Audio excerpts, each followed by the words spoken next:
Hello yours, మీ book తయాసానికి స్వాగతం. ఈరోజు నేను చేయబోతున్నది కాకరకాయ పులుసు.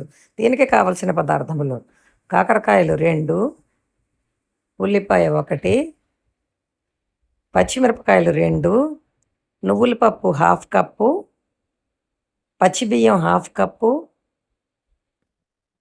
ధనియాలు 1 స్పూను, ఎండుమిరపకాయలు 2, చింతపండు నిమ్మకాయంత,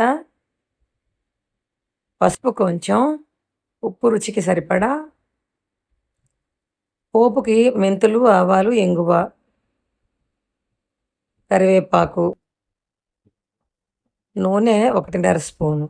ముందుగా పొయ్యి వెలిగించి మూకుడు పెట్టి అందులో నువ్వుల పప్పు, బియ్యం, ఎండుమిరపకాయలు వేసి వేయించుకోవాలి. పొడిగా వేయించుకోవాలి. అలాగే ధనియాలు కూడా వేసి వేయించుకోవాలి. అన్నీ కలిపి మిక్సీలో మొత్తం పేస్ట్ లాగా రుబ్బుకోవాలి. ఈ మిశ్రమాన్ని కొంచెం పల్చగా చేసుకోవచ్చు. ఇప్పుడు కాకరకాయ ముక్కలు, ఉల్లిపాయ ముక్కలు సన్నగా కట్ చేసుకుని పొయ్యి మీద మరొక మూకుడు పెట్టి అందులో నూనె వేసి ఈ కాకరకాయ ముక్కలు, అలాగే ఉల్లిపాయ ముక్కలు కూడా వేసి కొంచెం పసుపు, ఆ పైన ఉప్పు కూడా వేసి మూత పెట్టి వేయించుకోవాలి.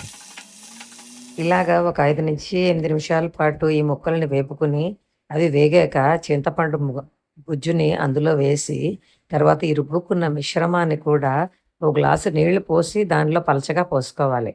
ఎందుకంటే బియ్యం వల్ల థిక్ అయిపోతుంది.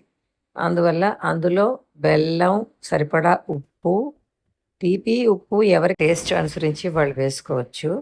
ఆ పైన కరివేపాకు కూడా వేసి మరగనివ్వాలి. మరిగాక ఈలోపుగా వేరే పోపుకి ఒక గిన్నె పెట్టుకొని అందులో ఆవాలు, మెంతులు, ఇంగువ, ఎండుమిరపకాయ ముక్క వేసి ఆ పోపుని ఈ మరిగిన పులుసు మీద వేయడమే. అంతే, వేడివేడిగా కాకరకాయ పులుసు రెడీ అండి. నా రెసిపీ మీకు నచ్చినట్లయితే షేర్ చేసి, సబ్స్క్రైబ్ చేసి, లైక్ చేయండి. Thank you.